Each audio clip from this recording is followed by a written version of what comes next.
boa tarde, né? Ou boa noite. Boas-vindas a todos que nos acompanham nesse evento complementar à formação dos alunos do curso de Relações Internacionais da Facamp. Eu sou a professora Thalita e, juntamente com a professora Patrícia Rinaldi, nós somos as diretoras do Centro de Estudos e Pesquisas em Relações Internacionais da Facamp. Sob a coordenação do curso de RI da Facamp, o SERI promove diversas atividades de estudo e pesquisa em relações internacionais que são desenvolvidas pelos alunos membros do SERI, com acompanhamento dos professores. E por meio dessas atividades, o SERI oferece uma outra visão acerca do curso de Relações Internacionais, complementando a formação dos alunos de modo diferenciado, devido à associação dos estudos acadêmicos com a prática profissional. Em 2021, os atentados de 11 de setembro completam 20 anos, mas as suas consequências ainda são sentidas hoje para todos os campos de estudo, em especial para as relações internacionais. E é por isso que o SERI Facamp recebe hoje o embaixador José Antônio de Macedo Soares e o comandante José Alberto Cunha Couto, que irão discutir o tema conosco a partir de um estudo de caso, que é o caso do Afeganistão. Aos que estão nos acompanhando, fiquem à vontade para ligar suas câmeras e acompanhar os palestrantes. Vocês também poderão enviar perguntas, que eles responderão ao final da apresentação. E, enfim, fiquem à vontade também para mandar a pergunta no chat ou ligar o microfone. E assim, para a gente poder iniciar o nosso evento, eu passo a palavra para a nossa estagiária de Relações Internacionais do SERI, Laura Valente Alves, para que ela possa apresentar os nossos convidados. Laura, você tem a palavra. Obrigada, professora. Boa tarde, todo mundo. Eu sou Laura Valente Alves, sou aluna do 3º ano de Relações Internacionais da Facamp e membro da equipe do SERI. E hoje é com grande prazer que damos as nossas boas-vindas aos nossos convidados, o embaixador José Couto de Macedo Soares e o comandante José Alberto Cunha Couto. O embaixador José Antônio... Misturou aí, Laura. Desculpa, a professora está um pouquinho nervosa com esses convidados tão ilustres. Perdão. O embaixador José Antônio de Macedo Soares e o comandante José Alberto Cunha Couto. O embaixador José Antônio de Macedo Soares é diplomata aposentado, com graduação em Ciências Econômicas pela UFRJ e mestrado em Filosofia da História pela George Washington. O comandante José Alberto Cunha Couto é oficial reformado da Marinha, foi professor e diretor do Centro de Estudos e Pesquisas em Relações Internacionais da Facamp e é responsável pelo planejamento da estatal Amazon. Hoje, os especialistas vão discutir o tema Afeganistão, uma perspectiva dos 20 anos do 11 de setembro. Nós agradecemos a presença e a disponibilidade de vocês para participarem desse evento. Passo então a palavra para vocês darem início à conversa. Obrigada. Bom, Marcelo, posso começar aqui? Bola para frente.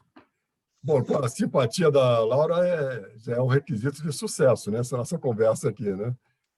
Bom, muito obrigado pela essa oportunidade nova de estarmos juntos aqui, conversarmos sobre alguma coisa que nós tivemos vivência, né?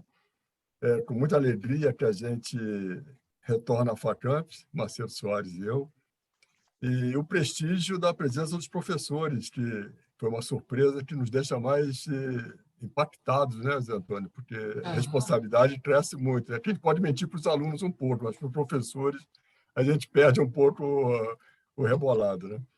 Então, é muito bom estar aqui. Nós vamos falar aqui um pouco da nossa experiência pessoal no assunto, né? Quer dizer, como é que nós vivemos o 11 de setembro de 2001 na presidência da República. Nós integrávamos o gabinete de crise da presidência nesse momento. E, como tudo, o 11 de setembro desemboca na invasão do Afeganistão no próprio 2001 como uma revanche, o revanchismo dos Estados Unidos, né? Então, começando pelo 11 de setembro, a gente vai contar algumas historinhas. Então, é igual a Sherazade, né? A gente vai contar historinhas para que vocês não durmam, né? A gente vai contar várias historinhas. Então, minha mulher tinha feito uma operação de aneurisma no cérebro, né? Estava em casa, em recuperação, e nós dois estávamos trabalhando lá na presidência, né? Aí ela telefona para mim e fala: olha, veja que um avião entrou numa torre lá dos Estados Unidos, em Nova York. Um avião entrou nos Estados Unidos, incrível, né? Que seria isso, né? E foi a mesma dúvida que a gente viu nesses seriados aí, que é o ponto de virada da Netflix e outros, né? Todos no início acreditavam que tinha sido um acidente, né? Quer dizer, nem se pensou no avião, se pensou num teco-teco, com alguém que teve um infarto e se projetou contra a Torre Gêmea. E aí ligamos a televisão lá do nosso trabalho, e aí foi o momento em que o segundo avião impactou a segunda Torre Gêmea, né? E aí nós nos olhamos e o que nós vamos fazer, né? Então eu desci, a gente trabalhava no quarto andar do palácio, e o presidente estava numa reunião com os ministros no terceiro andar, né? Então eu entrei e comentei com o Geraldo Cardoso, que era o nosso ministro do Gabinete Constitucional, e aí ele disse, não, fale direto para o presidente. Então eu falei com o presidente e aí pediu, presidente, vamos ligar a televisão aqui da sala de reuniões, porque o senhor vai ver uma coisa impressionante. E realmente foi impactante, né? Aquelas cenas são impactantes, aquele horror todo em volta daquele clima, né? Dos ataques, né? E aí ficaram se entreolhando e aí nós demos a sugestão. Bom, nós somos a Secretaria do Conselho de Defesa Nacional. Então, nós vamos marcar uma primeira reunião hoje à tarde. Não pode passar disso, né? E aí foi concordado, e aqui está a prova que nós fizemos, a pauta da primeira reunião, né, do Conselho de Defesa, na tarde do dia 11 de junho de 2001, né? Então, a pauta, vou ler rapidamente para vocês, não vou falar da pauta inteira, né? Mas aqui na pauta estava qual era a repercussão no mundo que afetaria o Brasil. Quer dizer, sempre focando quais eram as consequências de qualquer coisa acontecendo no mundo em relação ao Brasil, né? E quais eram os cenários prováveis, né? O pessoal da Facam, que é tão bom em cenários, né? De projeção, de perspectiva, né? Então, mas eram cenários assim de vivência, né? Que cada um esperava que ia acontecer no curto prazo em relação ao Brasil, né? E daí nós pusemos na pauta também quais seriam as consequências para a governabilidade. Quer dizer, o que é que poderia afetar o nosso governo nas condições de governar o país frente a essa ameaça que pareceria se tornar mundial, né? Se eles conseguiram atacar os Estados Unidos, todos os outros países estariam também sofrendo as mesmas ameaças. E aí nós falamos na área política, na área psicossocial, na área econômica, principalmente, né? A parte de ciência e tecnologia, como seria impactado com esses ataques, né? A parte de defesa, claro, e qual deveria ser a postura do governo, e mais do que isso, a postura do Estado brasileiro diante desse ataque. E aí também falamos, nessa reunião, quais seriam os temas correlatos a esse ataque às Torres Gêmeas, né? Então, a questão do terrorismo e a legislação brasileira, que na época não havia como enquadrar terrorismo, porque não existia uma lei. E na nossa cultura, se não existe a lei, não existe o crime. Então, foi a partir daí que se começou a trabalhar uma legislação antiterrorista no Brasil. A questão do tiro de destruição, que o Marcelo Soares trabalhava muito sobre isso, que tinha todos os aviões que transportavam cocaína cruzando o nosso país, a gente não tinha nenhuma legislação que autorizasse abater essa aeronave, né? A questão das comunicações, as nossas vulnerabilidades, e, como em toda a crise, quais eram as oportunidades que se apresentavam aí para o Brasil, né? Zé Antônio, você quer falar alguma coisa sobre essa nossa experiência inicial? Foi um desses momentos que a gente não sabia se era filme ou se era para valer, né? Que, de repente, ligou a televisão e começa a entrar avião por dentro de prédios, né? E uma barulheira, e as pessoas gritando. E, nessa hora, também, os repórteres também não ficavam tão assustados quanto nós, né? O que é que isso queria dizer, né?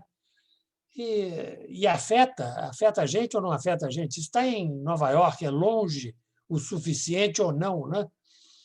Então, foi um desses momentos que tinha que avisar o presidente, correndo, avisou-se o nosso chefe de imediato, e aí tínhamos que escrever alguma coisa. escreveu, ok, vamos discutir isso às 15 horas. E às 15 horas, todos foram em volta de uma mesa, e eu tenho a impressão que foi uma coisa sem precedentes, a velocidade com que se reuniu todos os ministros e para discutir e ver isso, porque a essa altura também estavam vindo muito poucas informações pela televisão, né? Foi um desses momentos de susto, né? De susto e de desordem, né? Bom, aí depois, poucos anos depois, a gente passou por essa mesma aflição de apresentar alguma coisa em curtíssimo tempo, né? Foi quando, no dia 3 de janeiro de 2003, o presidente dos Estados Unidos ligou para o presidente Lula para avisar que eles iam invadir o Iraque, eles iam abrir uma segunda frente. Por que eles avisaram o Brasil? Porque, naquele momento, nós integrávamos aqueles 15 países que fazem parte do Conselho de Segurança Nacional da ONU, do Conselho de Segurança da ONU, desculpe. Então, foi uma experiência interessante que ele nos deu 3 dias para, reunidos com os ministros, falar sobre quais eram os impactos da invasão do Iraque pelos Estados Unidos para o Brasil. Então, realmente foi outro curtíssimo, mas pode ser para uma próxima reunião, assim a gente já fica devendo uma próxima presença nossa aqui com vocês, né? A gente vai fazer igual a Sherazade, vamos pôr uma pimentinha assim para ir atraindo a nossa presença, que nos traz sempre muita alegria. Então, o Iraque pode ser um outro momento, mas foi interessante que nós...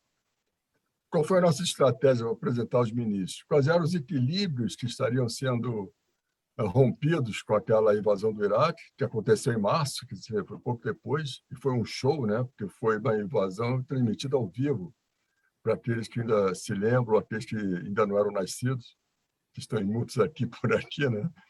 Então, quais eram os equilíbrios que iam ser rompidos, quais eram os impactos para o Brasil daquela invasão do Iraque, e depois quais eram as oportunidades. Sempre essa preocupação de, em qualquer crise, a gente buscar as oportunidades. Bom, então, o 11 de setembro, como todos sabem, desembarcou na invasão do Afeganistão. E a gente, para falar de geopolítica, de geoestratégia, a gente tem que falar da história desse país, que está em foco, e um pouco da geografia, né? Porque sem isso a gente não tem um entendimento.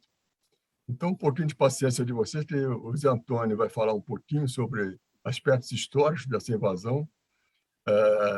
Não sei se tiveram a oportunidade de ver o filme que nós mandamos do Great Game, que fala as histórias da União Soviética, a invasão da Grã-Bretanha. Mas, Antônio, um resumo histórico para a gente se colocar no contexto. A área que nós conhecemos hoje como Afeganistão tem colonização humana pelo menos por 50 mil anos. E, basicamente, pastoreio e grupos muito pequenos. Aos poucos foi tendo outros grupos, e ali nesta região, o historiador Toynbee, em certo momento, chamou aquilo que era uma rotatória, era a rotatória da antiguidade, aquele lugar que os carros dão a volta. E realmente a gente pega a lista de impérios, reinos que passaram por ali, são pelo menos 30 ou 40. Fica até difícil apresentar isso, né? Essas listas de reinados, impérios, imperadores que foram tomando conta daquilo. Então, Toynbee define isso como uma espécie de rotatória, um bambolé, como a gente chama em Brasília, de civilizações que vão passando por ali. E a geografia dele é uma geografia muito curiosa também. E, se vocês tiverem um pouco de dúvida, dá uma espiada na Bolívia. É curioso como a Bolívia e o Afeganistão, às vezes, têm um jeito parecido de ser, né? Uma porção de civilizações que não se entendem às vezes, uma porção de idiomas. Por exemplo, a Constituição do Afeganistão tem como línguas oficiais 10 ou 12 línguas oficiais.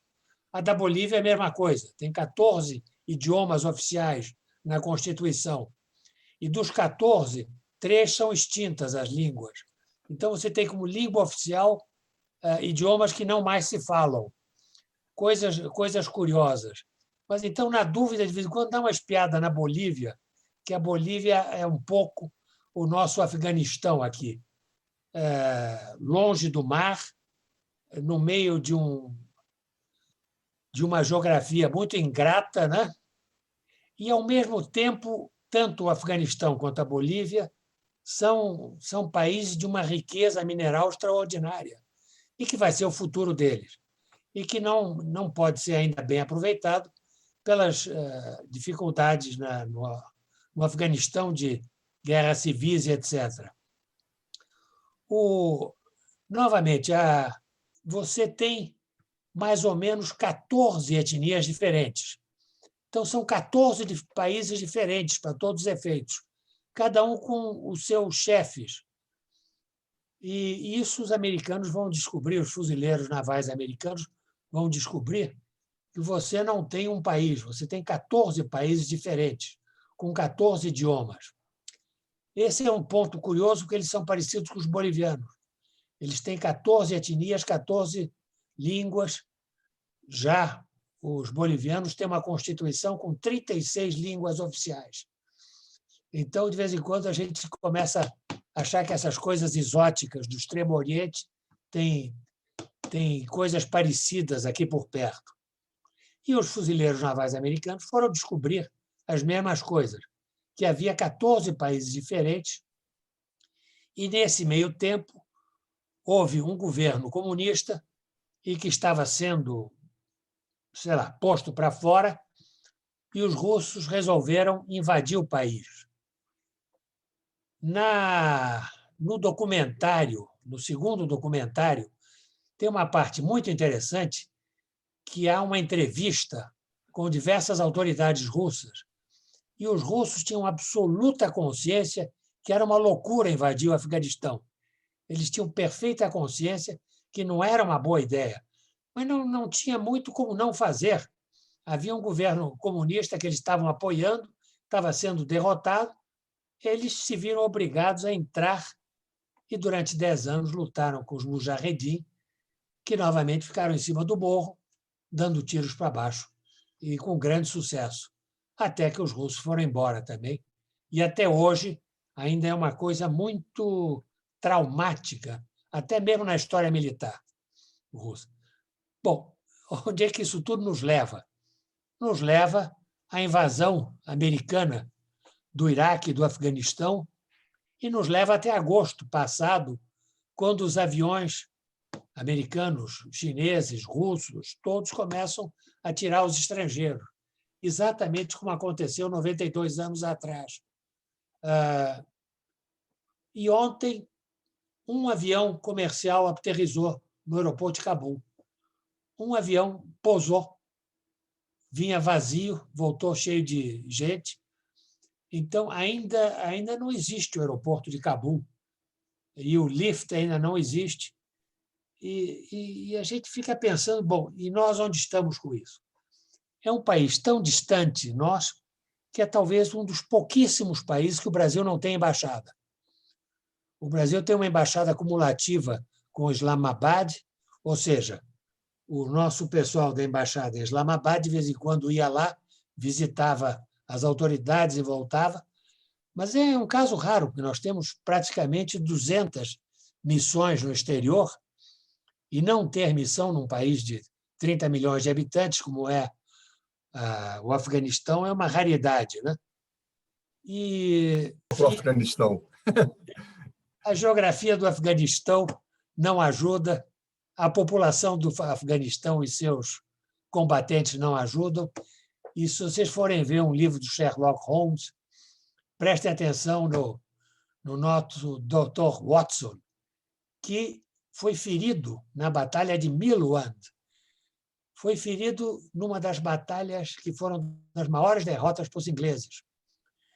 E ele foi ferido com um tiro no ombro. com uma pedra. As espingardas dos afegãos eram tão primárias que eram carregadas com pedras. E ele quase morre por causa desse tiro, e a gente teria perdido o homem que escreveu as histórias sobre o fantástico Sherlock Holmes. Passamos aí. Bom, então, para a gente fixar desse histórico, 2 pontos que eu acho que são importantes, né? Primeiro, que o Afeganistão nunca foi colonizado, né? O povo afegão nunca foi colonizado. E por quê? Porque é um povo guerreiro. E isso nós vamos ver as consequências disso nesses 20 anos de invasão americana ao Afeganistão. Com relação à geografia, só mais alguns pontos que são importantes para a gente concluir essa nossa conversa. Como foi dito pelo Marcelo Soares, é um dos países mais pobres do mundo, né? Em 2020, o ano passado, o PIB per capita foi de $508 por ano. Então, quer dizer, uma coisa baixíssima, né? 3/4 da população é de corrente conservadora islâmica e ela está concentrada na zona rural, né? É bom fixar aquilo que o Marcelo colocou, né? É um país central, quer dizer, é um país sem acesso ao mar, né? Então, alguns especialistas, estudiosos, consideram o tal do Heartland, do Mackinder, que propunha o poder terrestre como importante, porque quem conquistasse o Heartland conquistava todo o resto do mundo. E o Afeganistão é o Heartland desse Oriente Médio, desse espaço do leste asiático, né? Então, é um país que tem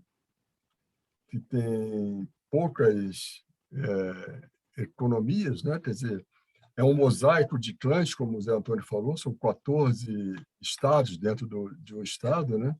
Em constante disputa por terras.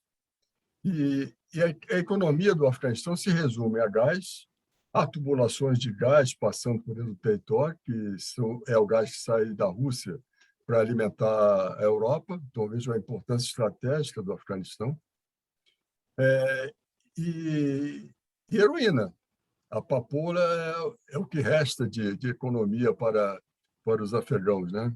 Então, é um país que precisa de ajuda econômica internacional. Tanto é assim que 42% do PIB do Afeganistão é de ajuda internacional. Vejam o tamanho do problema que é o Afeganistão, né? Mais recentemente, foram encontradas terras raras. E isso pode mudar totalmente o jogo desse país. Essas reservas, elas hoje são estimadas em $1 trilhão. E já são muito cobiçadas pela China. Não por um acaso, a China vai manter a sua embaixada dentro do Afeganistão, está propondo toda uma aliança com o Afeganistão. Apesar de a China ser a maior produtora mundial de terras raras, 60% do produto está circulando vem da China, ela quer mais. Por que ela vai gastar a sua terra rara se ela pode usar a terra rara que está no Afeganistão, né? Terras raras são, na verdade, 17 materiais que cada vez mais vão ser utilizados nesse mundo moderno, né? Eles são aplicados em veículos elétricos, semicondutores, celulares, placas fotovoltaicas, fibra ótica, turbinas eólicas, equipamentos de defesa, então, nem se fala, né? E a estimativa é que a demanda por terras raras no mundo deve crescer até 2025, quer dizer, poucos anos adiante, em 35%. Então, vejo que esse tabuleiro geopolítico vai mudar bastante com a exploração dessas terras raras. Vamos passar agora para um outro assunto, que é um breve histórico do terrorismo no Afeganistão, que foi a razão toda dessa nossa conversa, né? Então, só mencionar uma coisa, a Toyota anunciou ontem que estava parando de fabricar 40% de seus carros por falta de chips que são fabricados com essas terras raras. Quer dizer, não é que você pare qualquer coisa, você para tudo. Você para aviões, para tudo na falta dos chips e das terras raras. É um paizinho com grande capacidade de criar confusão, né? Isso é importante, a gente não é por um acaso que aquilo está ali, né? Essas coisas são, nesse tabuleiro é interessante. Então, durante aqueles 10 anos de ocupação da União Soviética, que 79 e 89, foram atraídos para o Afeganistão, o que já foi citado aqui, os mujahedins, que são os combatentes islâmicos que concentraram todos que estavam espalhados pelo mundo ali no Afeganistão. E, a partir dali, eles propuseram fazer a jihad, que é fazer a libertação do Afeganistão daquela pressão internacional que estava havendo ali. Eram os impérios. Então, a jihad foi contra o império. Que império é esse? Eram todos os invasores que estavam acontecendo no Afeganistão. Em 1988, foi criada a Al-Qaeda. E ela foi criada no Afeganistão, bem na fronteira com o Paquistão. Em 1994, o Paquistão recrutou os talibãs, que eram estudantes dos internatos religiosos, e treinou esses estudantes e armou esses estudantes para a invasão ao Afeganistão. Em 1996, sob pressão dos Estados Unidos e da Arábia Saudita, Osama Bin Laden foi expulso do Sudão e ele estava lá desde 1992 e voltou para o Afeganistão. E aí o serviço secreto paquistanês, ele ajudou o Talibã, que já tinha acabado de ocupar Cabul, que abrigasse a Al-Qaeda ali dentro do Afeganistão. E aí, logo adiante, em 2001, houve o ataque às Torres Gêmeas. Vejam que esse histórico não é por um acaso, né? As coisas vão acontecendo cumulativamente, né? Aí nós chegamos à retaliação dos Estados Unidos, né? O mundo todo, depois do ataque às Torres Gêmeas, ficou olhando para os Estados Unidos, o que os Estados Unidos vai fazer. Na época, era um mundo unipolar. Os Estados Unidos poderiam fazer qualquer coisa. Não havia nenhum país que pudesse fazer frente aos Estados Unidos naquele momento, tanto econômica como militarmente, né? Então, o Talibã, que dominava o Afeganistão naquele ataque às Torres Gêmeas, ele tinha sua principal base dentro do Afeganistão e os Estados Unidos precisavam dar uma resposta. E ele deu essa resposta com aliados. Todas as comemorações que nós vimos aqui dos 20 anos, dá a impressão que os Estados Unidos fez essa invasão sozinho, né? E o Marcelo Soares chamou muita atenção para isso. Junto com eles foram os seus principais aliados, que foi o Canadá e a Grã-Bretanha, e nessa invasão os Estados Unidos atraíram a OTAN. Então, a OTAN, leia-se a França e a Alemanha, esteve presente também nessa invasão. E nada disso foi comentado nesses 20 anos de 11 de setembro, né? Então, eles atacaram todas as bases da Al-Qaeda dentro do Afeganistão e foi um sucesso, né? Em 63 dias apenas, eles conquistaram o Afeganistão, né? Mas qual foi o problema dessa invasão? Desde do domínio da União Soviética, em 1976, os Estados Unidos fechou sua embaixada lá. Então, ele ficou sem informações do Afeganistão, pelo menos as oficiais, né?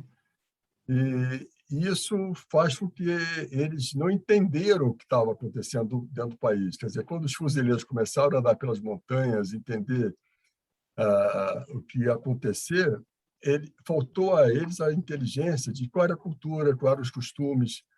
E isso fez uma diferença enorme naquele início de ocupação do Afeganistão, né? E aí veio o segundo momento, que os Estados Unidos se convenceram que o modo de acabar com aquelas bases terroristas era fazer o Afeganistão uma democracia. E aí uma democracia seria importante porque aí o Afeganistão se alinharia aos países ocidentais. E aí foi uma grande confusão, né? Porque o Afeganistão ele nunca teve um governo central. Como você vai ter um governo central com 14 países ali dentro, né? E por isso era um local muito próprio de todos os terroristas se ocuparem ali dentro. Aquela coisa que o Zé Antônio chamou a atenção da Bolívia ser um país central aqui na América do Sul, e o general Miramar também acreditava que a Bolívia seria o Heartland do nosso subcontinente sul-americano, né? Então, essa saída para o mar, para o Afeganistão, ou ele vai para o Golfo Pérsico ou vai para o Oceano Índico, mas tem que pagar pedágio para passar pelo Paquistão ou pelo Irã. Então, é um país que estava muito complicado. E aí, essa democracia e o alinhamento ao Ocidente não tinha nada a ver. Me desculpe.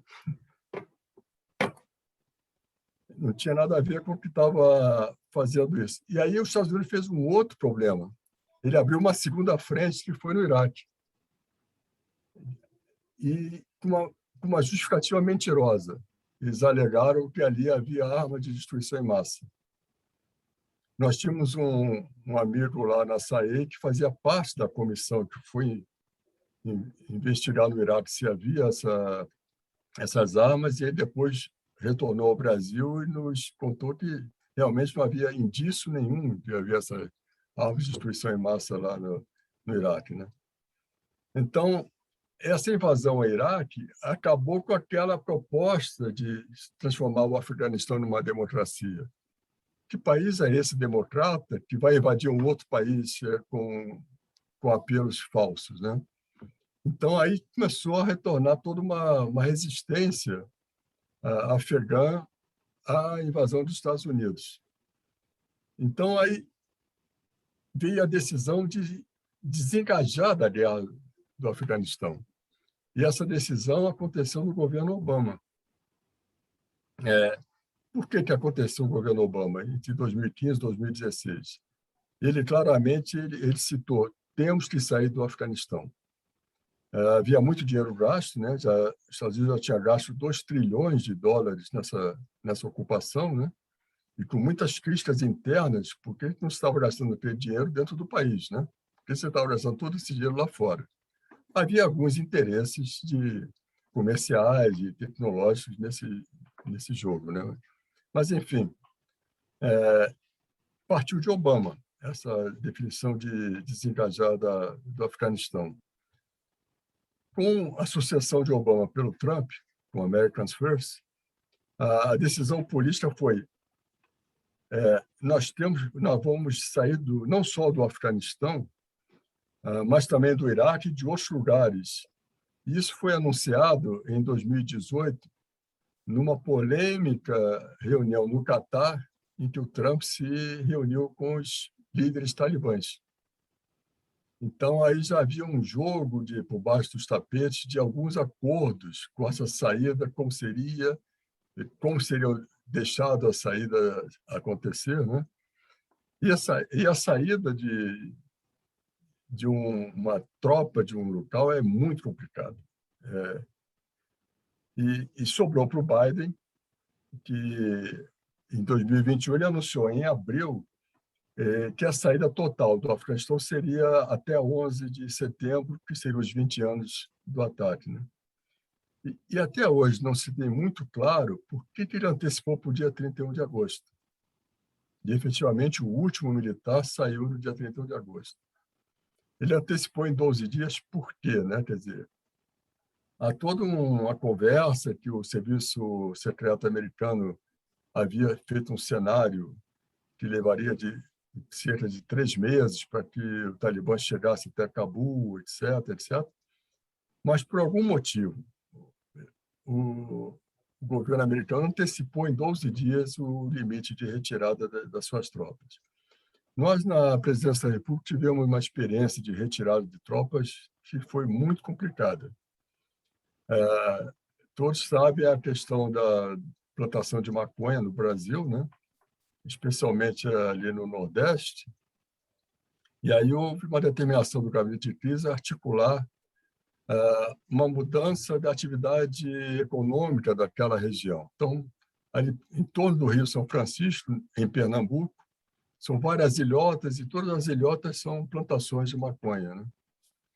Então, o nosso gabinete ele articulou com o Banco do Nordeste. Durante 3 meses, o Banco do Nordeste ia financiar essa mudança de atividade econômica. Então, junto com a Embrapa, nós íamos fazer com que aqueles cultivadores de maconha passassem a cultivar cebola, batata, etc. E o Exército cercou toda a área para que os traficantes não fizessem pressão sobre esses moradores ali que estavam tentando mudar a atividade econômica. É claro que a cebola não comparava em preço ao que a maconha dava de lucro para eles, né? Mas aí, depois de 3 meses disso acontecendo, chegou a hora de retirar as tropas do Exército dali. E à medida que o Exército ia se afastando desse núcleo, se tornava mais perigoso, porque eram as brechas que os traficantes estavam voltando, né?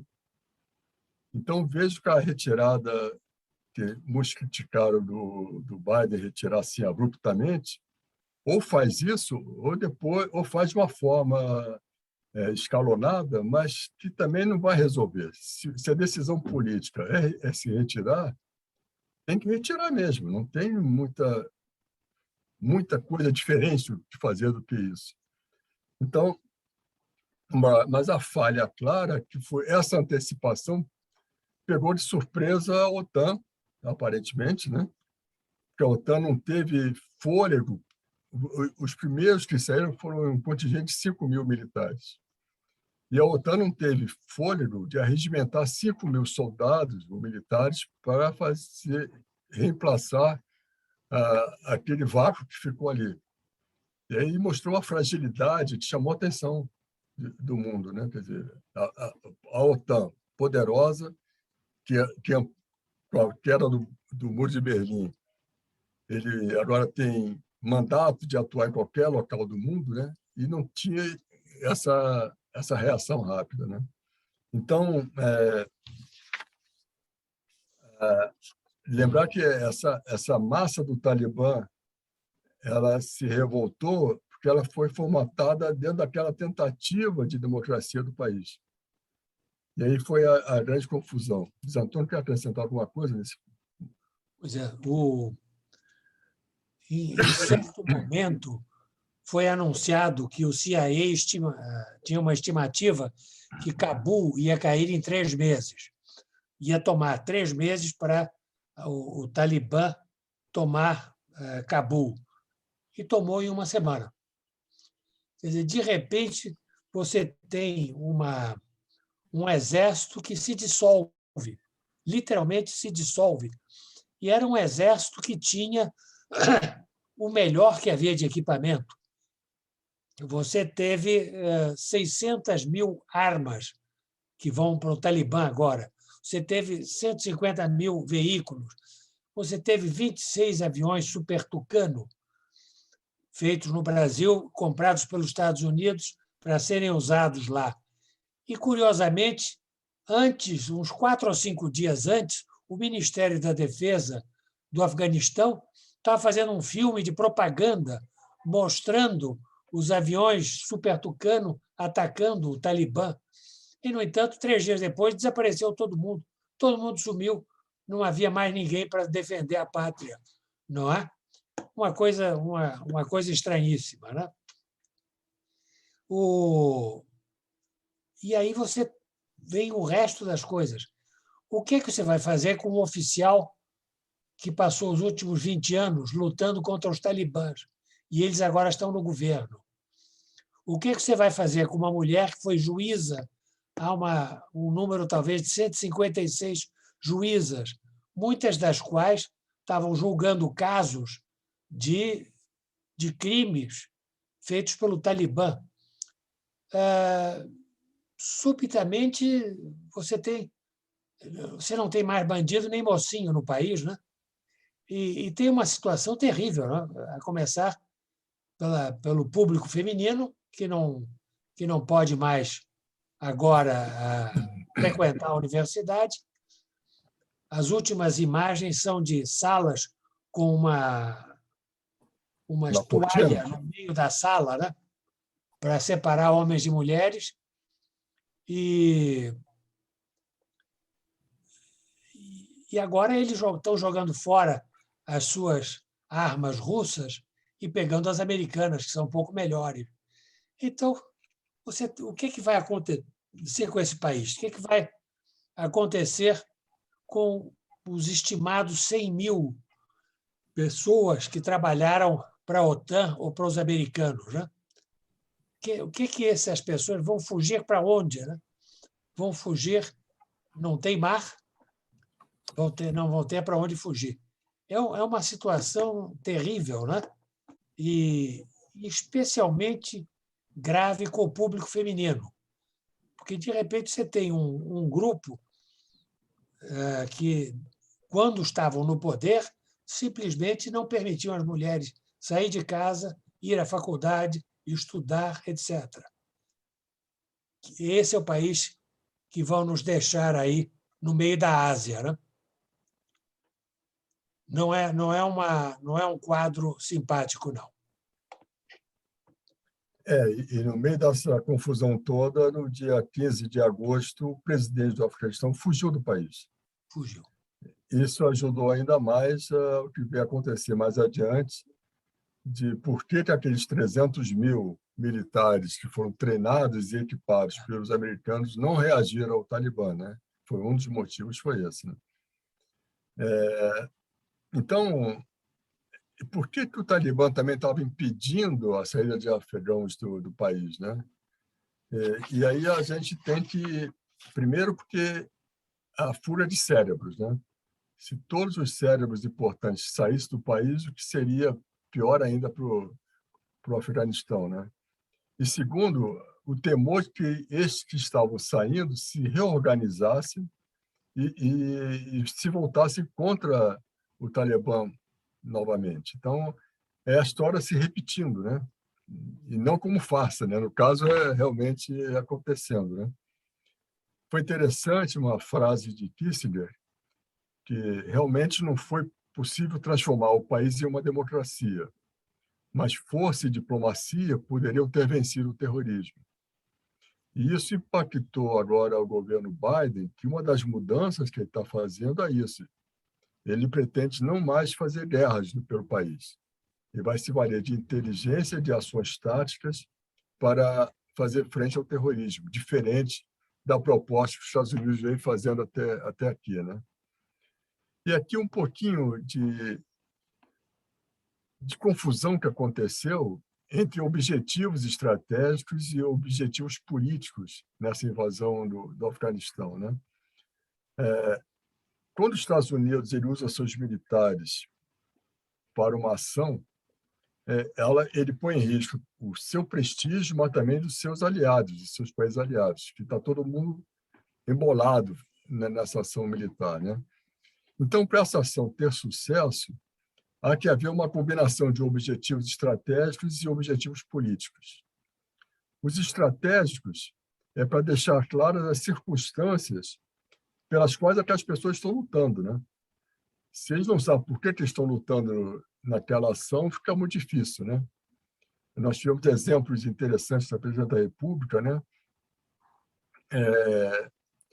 Quando nós tivemos que fechar as nossas fronteiras por causa da febre aftosa, se aquele soldado que estava na fronteira ele não entender a importância do papel dele, que era toda a nossa economia,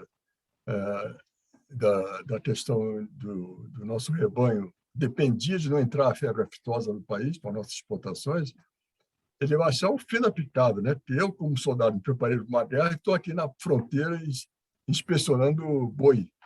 Quer dizer, a coisa, se você não compreender a importância daquele ato, você acha muito degradante aquela atividade, né? Então, essas circunstâncias não ficaram claras para a invasão dos Estados Unidos, mesmo porque eles mudaram de foco. De repente, eles começaram a querer transformar o Afeganistão numa democracia. E E o objetivo concreto era tomar o Afeganistão e acabar com as bases terroristas da Al-Qaeda. Era um objetivo muito concreto. No que ficou difuso, democracia, então, esses objetivos estratégicos se perderam depois da invasão. E assim mesmo os objetivos políticos. Que os objetivos políticos existem para que a estrutura de governo dê sustentação ao resultado. E qual era o resultado? Ficou tão abstrato assim que não se podia dimensionar qual era o resultado daquela invasão depois da conquista dos 63 dias. Então, essa confusão de objetivos também foi muito importante para essa que alguns chamam do fracasso da invasão, né? Porque foram 20 anos ocupando, tiraram do Talibã e devolveram o Talibã. Então, por que tanto tempo, tanto dinheiro gasto, quanto recursos humanos gastos para voltar ao que era inicialmente, né? E aí vem a pergunta que foi feita agora: por que o Afeganistão sucumbiu ao Talibã, né? Primeiro, aqueles 300 mil treinados, que é um custo de 83 bilhões de dólares, né? Quer dizer, tem muita arma, muito equipamento colocado ali, né? E até se comenta, né, que alguma coisa foi destruída antes dos Estados Unidos saírem, mas outras estão lá. Então, se discute se o Afeganistão, leia-se Talibã, terá condições, capacidade técnica de operar esses equipamentos. Mas só lembrar que no mundo está cheio de exércitos mercenários, que você pagando, eles fazem o treinamento dessa equipe. Aliás, na FACAMP, no tempo que eu estive aí, houve 3 ou 4 monografias sobre esse assunto, muito interessante. E não existe lei internacional com relação a esses mercenários. Então, é interessante esse aspecto.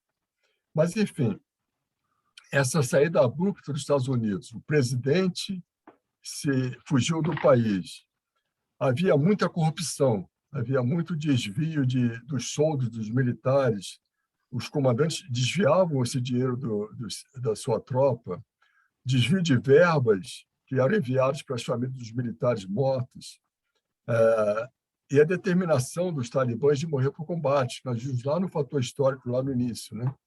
Então, tudo isso fez com que os 300 mil não se opusessem à ocupação em uma semana do Afeganistão e chegaram a Cabul. E a semana passada caiu a última resistência, que é a resistência do Massoud, que é filho do Massoud, que fez a resistência lá atrás, né? Então, outra discussão que está em jogo, aqui a gente já vai caminhando para o final, é se há uma tendência desses regimes teocráticos de desaparecerem, né? A Revolução Iraniana ela foi apoiada pelo islamismo, e daí dessa Revolução Iraniana nasceu a ascensão do Mujahedin no Afeganistão, a islamização do Paquistão e a Irmandade Muçulmana no mundo árabe. Vejam como ganhou tentáculos essa revolução, né? Mas coube à Al-Qaeda planejar e fazer acontecer esses sonhos dessa revolução islâmica a partir do Irã, né? Então, quais eram os objetivos da Al-Qaeda? Expulsar os Estados Unidos do Iraque, derrubar os regimes árabes, iniciar confronto com Israel e minar as economias ocidentais. Daí os ataques ao centro econômico de Nova York, naquele ataque das Torres Gêmeas, né?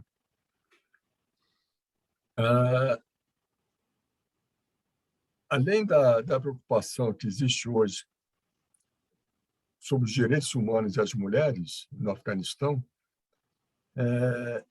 e há um risco grande de um colapso dos serviços básicos, e uma crescente crise humanitária, econômica, e o desejo dos afegãos de sair do país, que ficou isso muito claro naquela corrida, pelo menos não dos 100 mil que trabalhavam, mas além desses, outros também que queriam sair do país, né?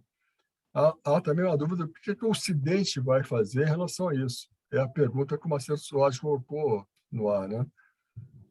No momento, o consenso é que o melhor que nós temos que fazer é manter a interlocução com os talibãs. Não há outro jeito, eles assumiram o governo e que está sendo reconhecido por alguns, né?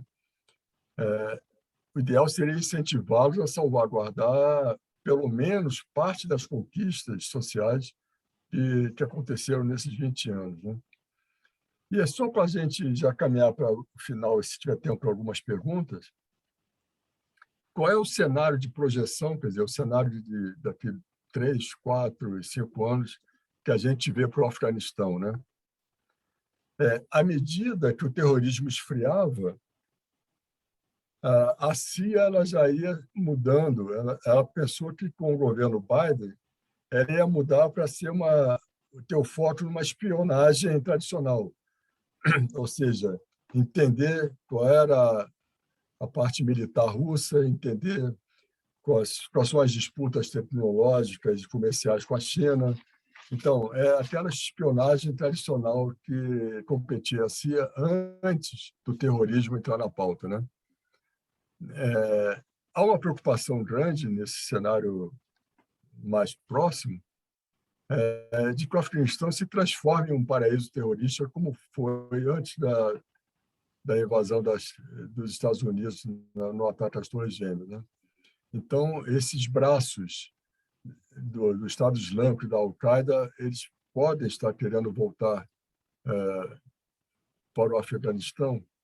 E mesmo que o Talibã possa não querer nenhum desses grupos dentro do seu país, eles podem ser incapazes de manter afastados.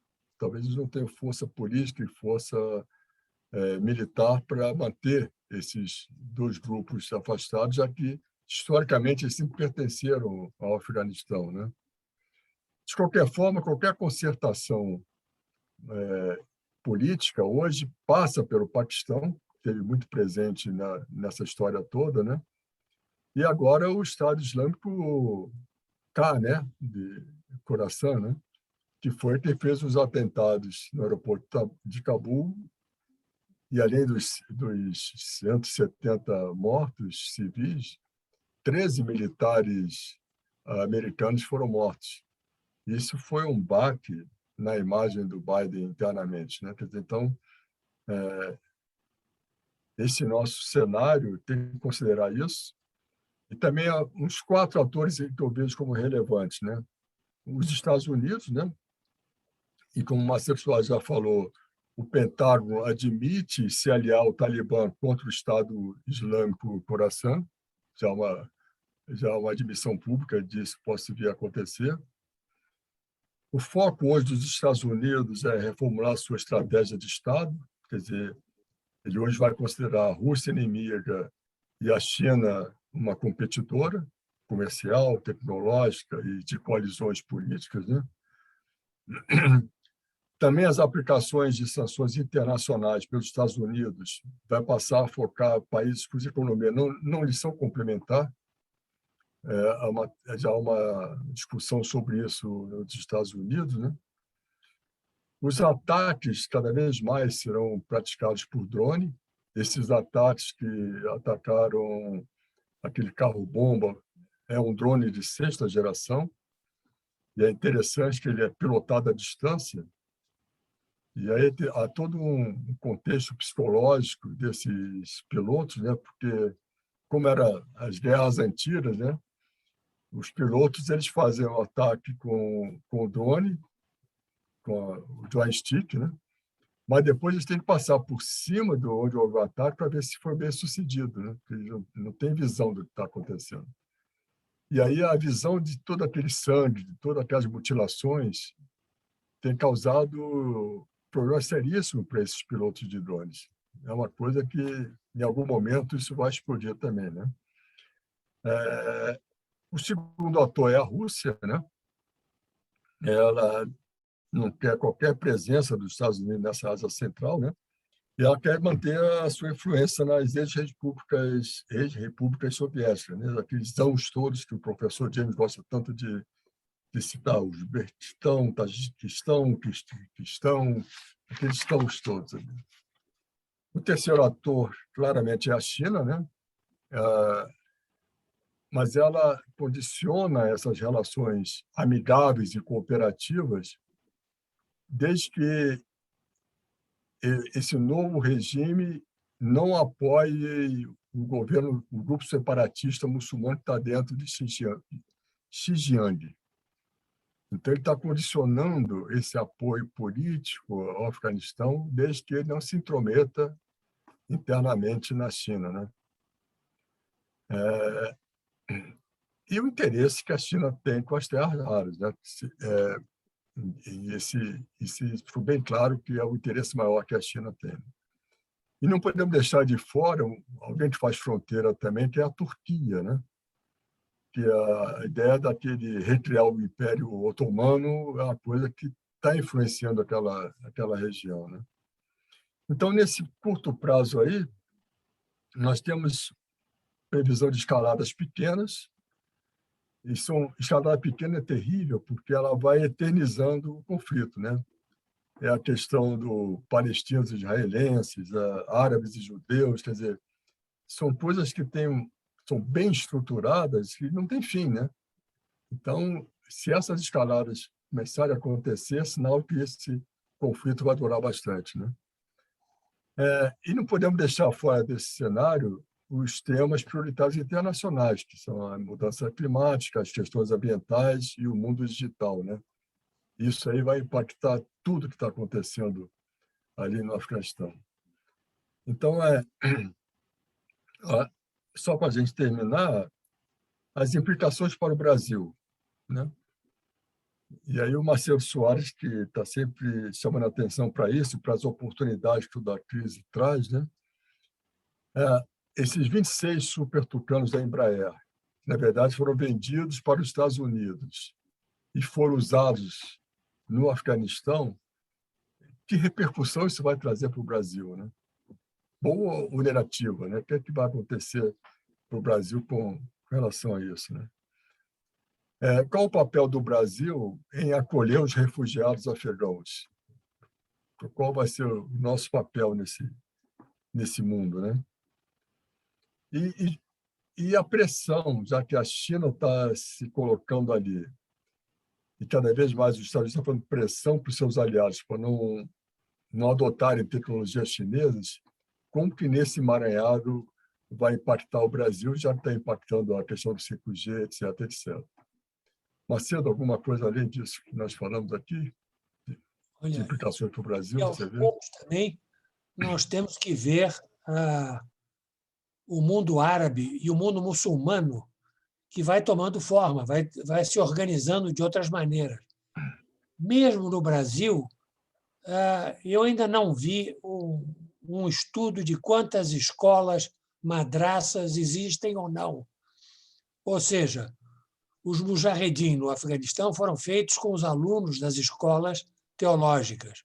No Brasil, que eu saiba, a Arábia Saudita, para cada mesquita, financia 3 ou 4 escolas. Esse pessoal está fazendo o quê, né? Quando? Como?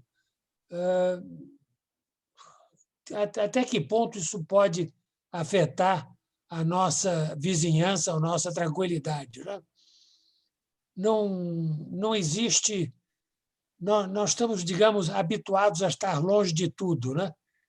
É uma espécie de clube mediterrâneo no final do horizonte, mas não é. Ou seja, nós temos que ter uma atitude de saber o que está acontecendo. Nós temos que ter especialistas em relações internacionais que possam ver, possam buscar as coisas, possam nos fazer entender, né? Há muito trabalho para essa área profissional que vocês escolheram. Não deve faltar emprego. Suerte! Todos nós. Bom, em termos de oportunidades, quem melhor aproveitou essa oportunidade da crise do Afeganistão foi a China, sem dúvida nenhuma, né? Ela está conseguindo manter Xinjiang afastado dessa confusão toda e ela está se aproximando da aquisição das terras raras do Afeganistão. Então, foi quem primeiro largou na frente como oportunidade. E só, muito brevemente, só citar que lições a gente aprendeu com essa crise do Afeganistão, né? O que está se falando muito é que o ataque às Torres Gêmeas ela foi algo que uniu todo o povo americano. Foi um fator de união americana. E a união para os Estados Unidos é uma coisa fundamental, né? Com o modo de viver deles, né? Mas o medo de terem sido atacados, segundo alguns analistas políticos, desencadeou o que veio a acontecer agora, que foi a divisão da nação, polarizada como nós estamos aqui no Brasil. Então, vejo que há dois aspectos da invasão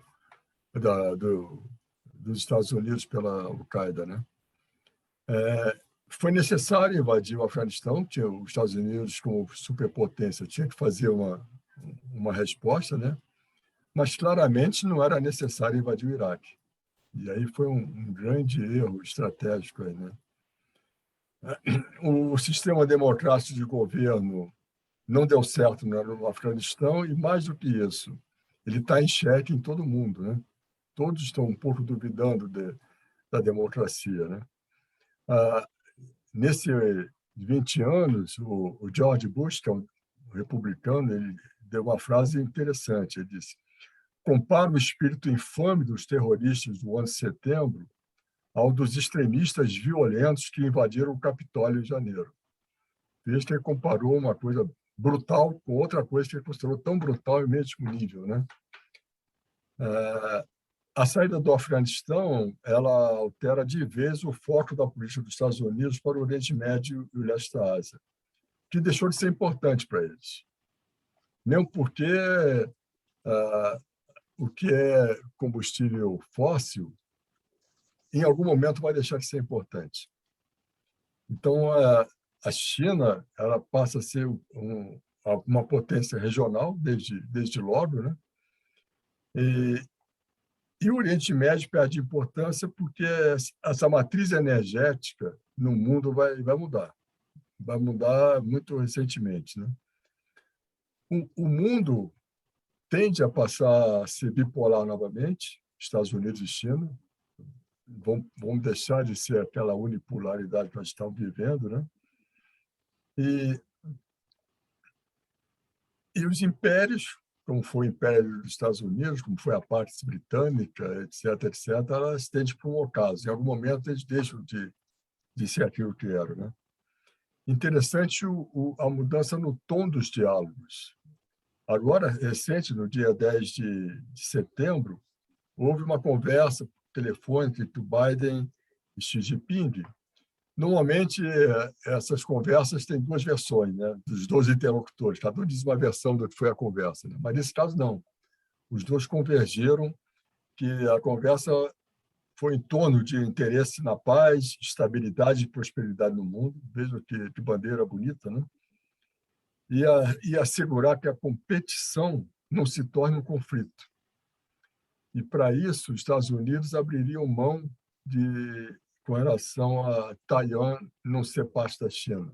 Foi o que se desfigurou, né? Bom, claramente, essa guerra do Afeganistão não valeu a pena, né? Teve um enorme custo humano e econômico. E, mais do que isso, que é importante, que apareceu nesses documentários, os Estados Unidos dilapidaram a sua autoridade moral, porque aquelas prisões de Guantánamo e de Abu Ghraib é um problema seríssimo em relação aos direitos humanos. Bom, Zé Antônio, acho que de minha parte é o que nós tínhamos. Não sei se você quer acrescentar alguma coisa. A gente devolve a palavra para a simpática Laura, se tem alguma pergunta. Não sei se... Nós já passamos do horário, que pena. Já passamos do horário. Já passamos do horário e certamente amanhã de manhã nós vamos ter alguma surpresa, que é sempre assim. Nesse nosso mundo não há tranquilidade nem previsão. Amanhã de manhã certamente tem alguma coisa no noticiário que vai nos surpreender e que vai nos exigir tomar alguma medida e tomar alguma providência. Muito bom poder ter estado com vocês e, quem sabe, as notícias de amanhã não sejam ruins necessariamente. Foi o padre Antônio Vieira que dizia que há futuros bons e há futuros ruins, que sejam bons, né? Ok.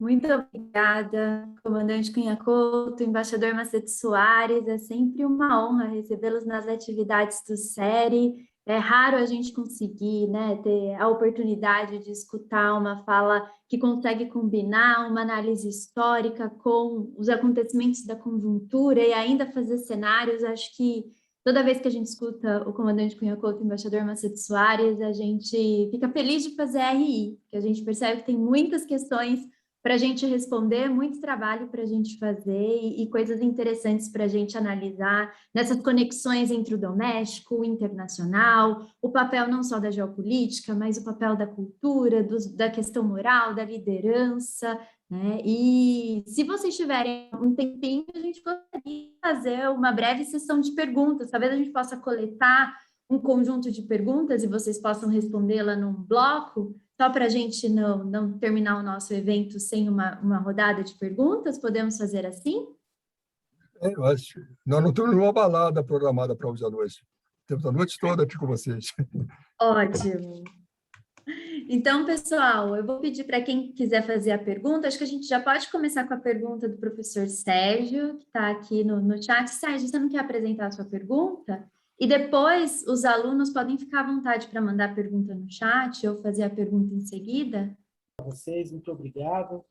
Essa semana aí, os alunos indagaram uma questão sobre o princípio da autodeterminação dos povos. Então, que o Afeganistão teria o direito de ter o seu próprio governo, mas tendo como, claro, a única força política, aí, com todas as ressalvas possíveis a isso, o Talibã. Manter uma interlocução hoje com o Talibã não seria relativizar os conceitos mais tradicionais de direitos humanos e aceitar uma quebra no conceito de direitos humanos a ponto de abalar no restante do globo esses conceitos aí que vêm sendo construídos tão duramente? Era isso. Obrigado. Obrigado, professor Sérgio. O problema é que é o governo que nós temos no momento, né? Não ter governo é a pior situação, né? E se a gente for pegar pela palavra o interlocutor, que é o porta-voz do governo, que já mostrou que nada não, mas muita coisa que ele prometeu não está acontecendo, nós vamos ver que em algum momento terá que haver uma reação contrária a tudo isso.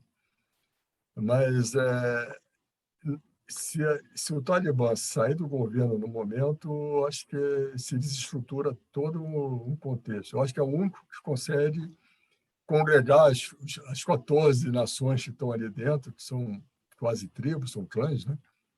Não sei, Zé Antônio, você concorda com isso? Não, é difícil imaginar alguma outra coisa que não envolva o Talibã, né? Praticamente, hoje é o único interlocutor que se tem.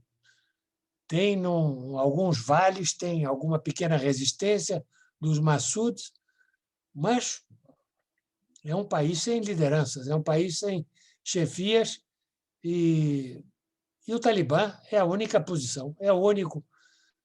Eles, nos seus caminhõezinhos Toyota, com uma metralhadora em cima do capô, passeando pela cidade para ver se alguma mulher está de burca ou não. É uma coisa meio estranha, né? Que país, né? Que mundo estranho, né? Parecido com Araçatuba, né, por exemplo. Muito obrigado, muito obrigado. Obrigado ao senhor, professor. Pessoal, mais alguma pergunta? Podem só abrir o microfone, estamos em poucos, é fácil manejar. Obrigada, professora. Primeiramente, muito obrigada, professores, pela incrível palestra, foi realmente muito incrível. Eu também gostaria de pedir desculpa por eu não ligar a câmera, mas a minha internet está um pouco instável hoje, então está travando, por isso que eu não liguei. E eu gostaria de saber, a gente sabe da ação de organismos, de agências de organismos internacionais, sobretudo da ONU, que estão atuando no Afeganistão com ajuda humanitária, afins, com os refugiados e os civis. Qual tem sido a posição do Talibã em relação à ação dessas agências, seja da Acnur, seja, enfim, das que estão trabalhando no território lá no momento? Eles disseram que eles teriam uma política mais aberta, mas isso tem acontecido na prática? Como que tem sido? Enfim, muito obrigada novamente por tudo. Obrigado, Larissa. O seu quarto está arrumado, pode abrir a câmera, não tem problema. Lembrar que a economia do Afeganistão ela não se sustenta, né? 42% do PIB vem de ajudas internacionais, né?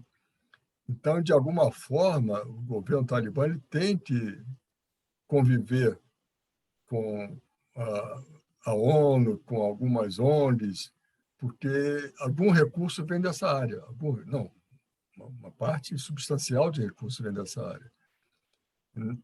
Então, realmente, o que foi dito no início pelo porta-voz não está acontecendo, mas, em parte, está acontecendo. Aquilo que o Marcelo Soares falou, que você tinha... Eu tenho até esse número aqui. Em 20 anos, 40%, é mais ou menos isso, de mulheres passaram a frequentar as escolas.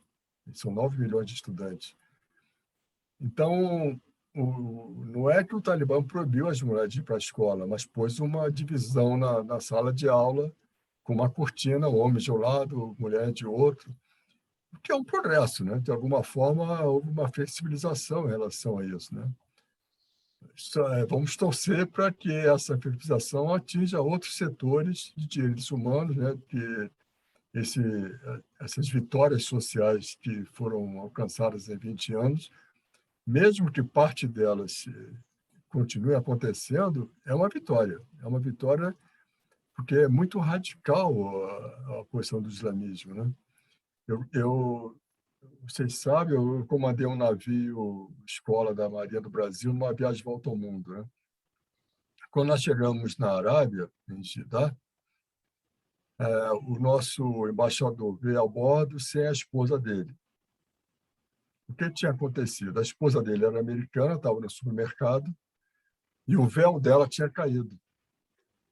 E aí a polícia religiosa espancou a esposa do embaixador. Ela estava internada no hospital, espancada, por um ato assim bobo, né? Que ela, quando eles vieram reclamar com ela, ela teve aquela reação americana de mas o que está vendo, coisa e tal, e foi espancada.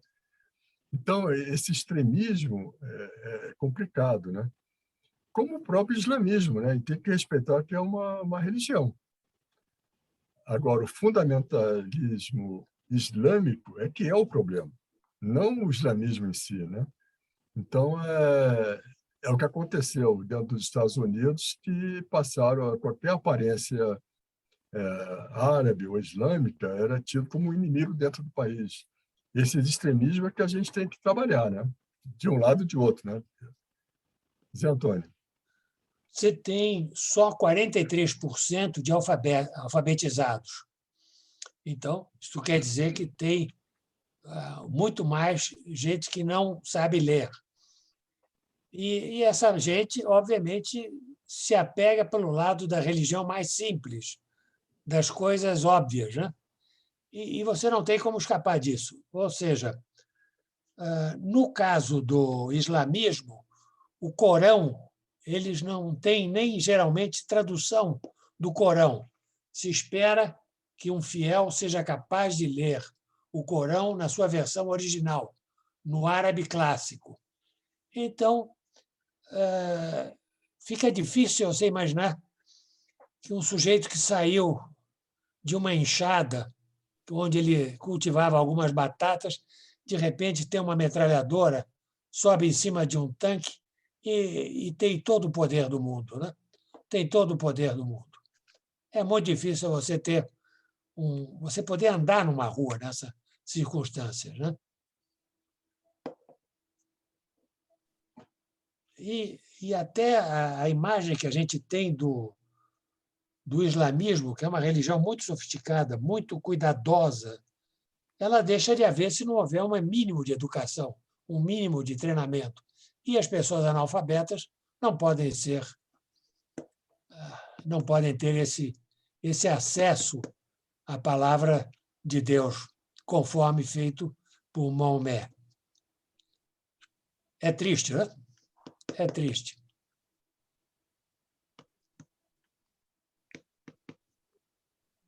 Perfeito, muito obrigada. Aproveitando aqui, né, a minha posição, antes de encerrar a live, gostaria de fazer mais uma pergunta, se vocês permitirem. Um ponto que me chamou muita atenção na fala de vocês foi sobre as terras raras, né, e como isso pode desencadear vários interesses. Então, eu queria saber se a dificuldade e o alto preço nesse processo de extração coloca a China ainda mais como uma parceria-chave, e se os Estados Unidos têm alguma perspectiva enquanto a isso. É a competição, né? É a competição que cada vez vai se acirrando mais. Os Estados Unidos têm um grande acervo tecnológico, grande, especialmente na área militar, né? Eles continuam à frente da China na área de desenvolvimento militar, que acaba refletindo no desenvolvimento de outros setores, claro, né?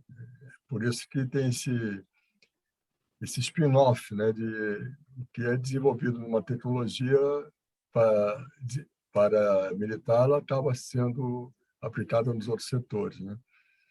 Mas o que você chamou a atenção é a questão dos componentes, né? Não adianta você ter a tecnologia se você não tem os componentes para fabricar aquilo, né? Aqui no Brasil já está acontecendo muitas vezes. Várias montadoras estão parando sua produção por falta de chips, por falta de semicondutores, que a coisa, com a pandemia, o comércio se complicou um pouco, né? Se você for numa Honda e quer comprar um carro, você vai dizer, olha, a previsão é de tanto, mas não é certo que esteja nesse período. O impacto é grande. O impacto é grande. E como a China já tem 60% da produção e os outros são muito abaixo disso, quem está em segundo lugar tem só 7% da produção mundial, então vejo que se eles associarem a isso mais as terras raras do Afeganistão, aí o tabuleiro geopolítico vai mudar bastante, né? É um fator de força. Zé Antônio. E um dos países que talvez tenha algumas reservas de terras raras é a Bolívia, aqui o nosso vizinho. Mas também, novamente, não é um país que tem condições de fazer a mineração e o beneficiamento sozinho, né? Agora, você tem uma situação que você está deixando de ter carros Toshiba e Toyota por falta de um chip que custa 20 centavos. Você tem um carro de $30 mil parado. E isso tem custo, né? Tudo isso tem custo, né? Perfeito, comandante, embaixador, muito, muito obrigada. Se ninguém tiver mais perguntas, vou encerrar aqui nosso evento. Encerrar mais um evento, né, para o curso de Relações Internacionais. Quero lembrar a todos também que a versão editada dessa live vai estar disponível no nosso canal do Série Facamp, no YouTube, assim como todas as outras lives. Então, por favor, não deixem de se inscreverem para não perder nosso conteúdo. E gostaria de agradecer mais uma vez ao comandante José Alberto Cunha Couto e ao embaixador José Antônio de Macedo Soares pelas apresentações. Aprendi muito aqui. E agradecemos também a presença de todos os professores, alunos e convidados. Muito obrigada e boa noite, pessoal.